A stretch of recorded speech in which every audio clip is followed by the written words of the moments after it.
Merit মাঝারে রাখিব, ছেড়ে দেব না। ওরে ছেড়ে দিলে সোনার গৌর আর পাবো না, খেপা ছেড়ে দিলে সোনার গৌর আর পাবো না, না না ছেড়ে দেব না।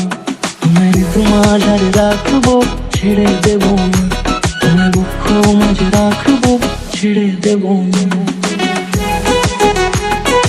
হ্যালো এভরিওয়ান, কেমন আছো তোমরা সবাই? আশা করছি ভালো আছো আর সুস্থ আছো, আর আমরাও খুব ভালো আছি। তো অনেকদিন পর তোমাদের সাথে ভিডিওটা শেয়ার করছি, কারণ আমি এত পরিমাণে ল্যাদ খাই, কি বলবো গাইস তোমাদেরকে, এক কথায় বলা যায় ল্যাদখোর, যার জন্য ভিডিওটা এডিট করে তোমাদের সাথে শেয়ার করতে পারছিলাম না।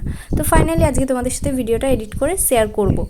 তো এখানে আমরা গেছিলাম শ্বশুর বাড়িতে, মা, আমি, তোমাদের দাদাভাই কাছ থেকে আসার পরেই গেছিলাম। আর এখানে ছিল বিয়ে, মানে আমার ভাসুর বা দাদায় যাই বলো, তো বিয়ে ছিল, ওই জন্য গেছিলাম। আর এখানে জ্যাঠামশাই পালকি সাজানোর জন্য মানে পালকির যে ফুল টুলগুলো হয় না সাজায়, ওই ফুলগুলো বানাচ্ছিল, তো ওগুলোই দেখছিলাম বসে বসে। আর এখানে তোমাদের মোহনা সোনা দেখো কোলে বসে আছে, ওর দিদির কোলে, তো ওর বর্দি হয় এটা। আর এখানটা বিয়ের আগের দিনের ক্লিপটা, আর এখানে আমি অনেকগুলো ভিডিও ক্লিপ নিয়ে রেখেছি, কারণ আমি তো সেইভাবে বড় পুরো ভিডিওটা করতে পারিনি, কারণ যেহেতু মোহনা ছোট আর ও কান্নাকাটি করে, ঝামেলা করে, তো ওই জন্য ও তেমন ঝামেলা করে না, খিদে পেলে একটু কান্নাকাটি করে। এখানে দেখছো ওরা গল্প করছে আর এদিকে বক্স চলছে, যার জন্য আমাকে ভয়েস ওভার দিতে হলো। আর এখানে দেখছো ক্যামেরার দিকেও তাকিয়ে আছে।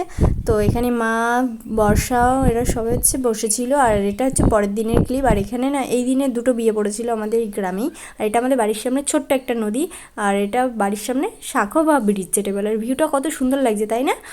তো এটা ছিল আমরা বিয়ের দিনে, আর 3টের দিকে বেরিয়েছিলাম, কারণ 1 ঘন্টার বেশি লাগবে যেতে। মানে বিয়েটা হচ্ছে বাংলাদেশের বর্ডারের কাছাকাছি বলতে পারো, মানে এই দিকটা একটু দূরত্ব। আর এখানে মোহনা সোনা বসে আছে, কেমন লাগছে ওকে কমেন্ট করে জানিও।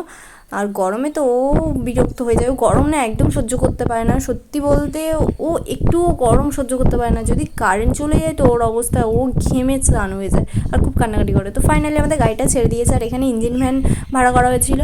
তো এখানে গাড়িতে করে আমরা সবাই যাচ্ছিলাম, সবাই আসার পরে গাড়িটা ছেড়েছে।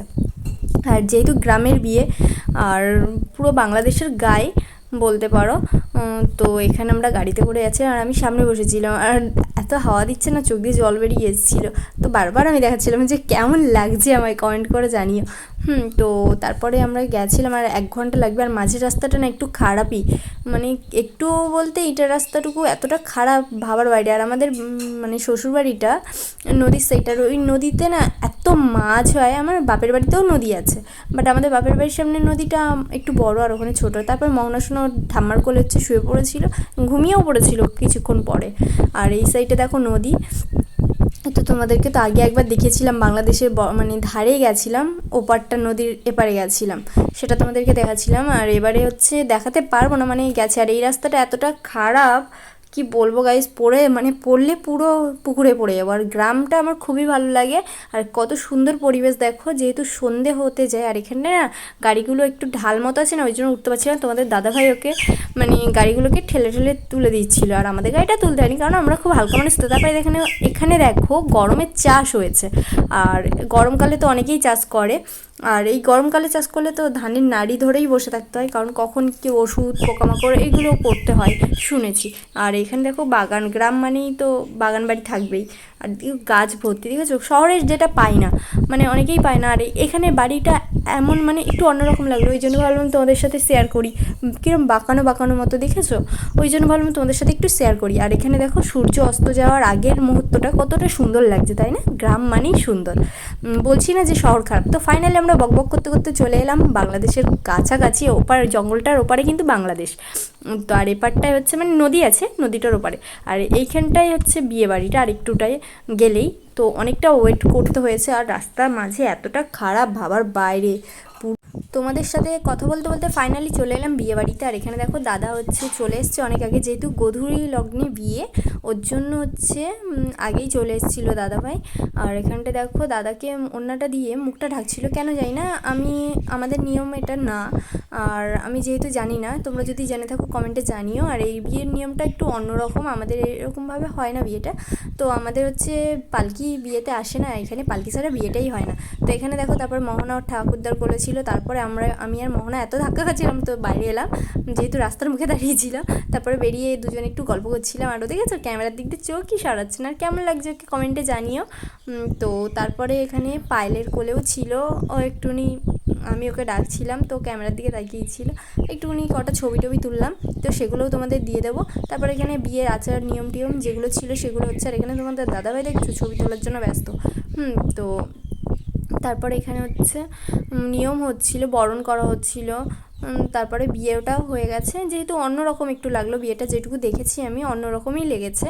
আমাদের সাথে কিছু কিছু মিল আছে, আমাদের এখানে যেভাবে বিয়ে হয় সেভাবে মিলটা পাইনি। তো যাই হোক, যেখানে যেরকম নিয়ম সেরমভাবেই তো বিয়ে হবে। আর আমার মানু দেখেছো, মানে ও তো কোলেই ঘুরছে কারোর সাথে, আর দেখেছো শুধু মুখে হাত বোলাবে, খাম যাবে, এত দুষ্ট হয়েছে বলার বাইরে, চুল ধরে টানবে, ছিঁড়বে।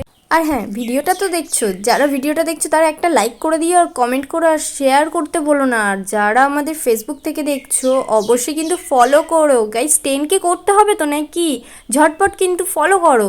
তোমরা কিন্তু ফলো করো না, ভিডিও দেখে চলে যাও। তো চলো, তারপরে এটা পরের দিনের ভিডিও। আমরা খাওয়া দাওয়া করে কিন্তু চলে এসেছিলাম বাড়িতে, যেহেতু আসতে হবে আমাদের বাড়িতে, ফিরতে হবে, ওই জন্য আমরা চলে এসেছিলাম। আর এখানে দেখছো দুপুরবেলা হচ্ছে, মা ঘুমোচ্ছে, আর ও কী করছে, ওর চোখে কিন্তু ঘুম নেই, ও মাকে ধরে ডাকাডাকি করছে, মুখে খামচাচ্ছে যাতে উঠে যায়, এতটা দুষ্টু হয়েছে না। আর যেহেতু গরম পড়ে গেছে, আর ওর না এই গেঞ্জিগুলো ওর বাবাই এনে দিয়েছে, বলেছিলাম যে গরম পড়ছে আর ও গরম একদমই সহ্য করতে পারে না, ওই জন্য হালকা গেঞ্জিগুলো এখন ওর পক্ষে ভালো। তো গেঞ্জি এনে দিয়েছিল, সেটা পরেও খেলা করছিল, বাইরের দিকে একটু দেখছিল। তারপরে ওর দিদাকে না ডাকাডাকি শুরু করে দিয়েছে, এত দুষ্ট হয়েছে। তারপর কিছুক্ষণ পর ক্যামেরার দিকে লক্ষ্য পড়েছে যে আমার মা কী করছে, ওই দেখেছো। তারপর দেখে না এবার আমার মেয়ে তো খুবই শান্ত, ঝটপট ফোনের মধ্যে টানাটানি শুরু করে দিয়েছে, এত দুষ্টু হয়েছে ভাবার বাইরে। তোমাদের কী বলবো, যত বড় হচ্ছে তত দুষ্টুমি ওর বেড়ে যাচ্ছে। তো বাচ্চারা একটু দুষ্টুমি না করলেও ভালো লাগে না। তো আর ও যদি ঘুমোয় তো বাড়ি একদমই শান্ত, আর যদি উঠে যায় তো বাড়ি ও একাই মাথায় করে রাখে। তো এটা তারপরের দিনের ভিডিও, বৌভাতে গেছিলাম, এটা ছিল বৌভাতের লুক। তারপরে এখানে বোনটা বলছে যে বৌদি ভিডিও করো তাড়াতাড়ি, হ্যাঁ আমাদেরকে একটু নাও। তো আমি বলছি, যখন বললাম যে তাকাও তাকাও, তখন ও মুখটা ঢাকা নিচ্ছে। হ্যাঁ, তো তারপরে হচ্ছে, আর এখানে একটা মানে কি বলবো, এখানে খাওয়া দাওয়ার জন্য দাঁড়িয়েছিল সবাই। আর আমি না ভয়েস ওভার দিতে দিতে না ভুলে যাই, তোমাদেরকে সত্যি কথা বলবো, আমি মানে বলতে কি বলো তো, আমি ভয়েস ওভার দেওয়ার সময় না ভুলে যাই কি বলবো, কোথায় কি বলবো, ভাবি অনেক কিছু, কিন্তু যখন বলতে যাই তখনই ভুলে যাই। তো এখানে পরের দিনে হচ্ছে মোহনা সোনা দেখছো, ওর মানে মাসিমণি, হ্যাঁ মাসিমণিই হবে। তো এখানে আমার ননদই বলতে পারো। তো এখানটায় ওর সাথে হচ্ছে ভিডিও করছিল, খেলা করছিল। আর এই পুচকিটা তো ওকে খুবই ভালোবেসে ফেলেছে, বলছে বৌদি তুমি থাকো না, ওকে এখন নিয়ে যেতে হবে না। আমি বলছি না না, গেলে অনেক কাজ আছে, এখন থাকা যাবে না। তো যাই হোক, তারপরে হচ্ছে ও গল্প করছিল, খেলা করছিল। আর ও ক্যামেরার দিকে যদি একবার চোখ পড়ে তো আর মানে চোখ সরায় না। তো আর বৌভাতের দিন যেটা বলতে গিয়ে আমি থেমে গেলাম, বৌভাতের দিন হয়েছে কি, আমি যে একই ব্লাউজ পরেছি সেম অনেকেই পরে এসছে। আমি ভাবছি যে ইস, আমি যদি অন্যটা পরতাম ভালো হতো, সেম দেখি না সব একই ডিজাইনের একই কালার ব্লাউজ পরেছে। তো যাই হোক, পরতেই পারে।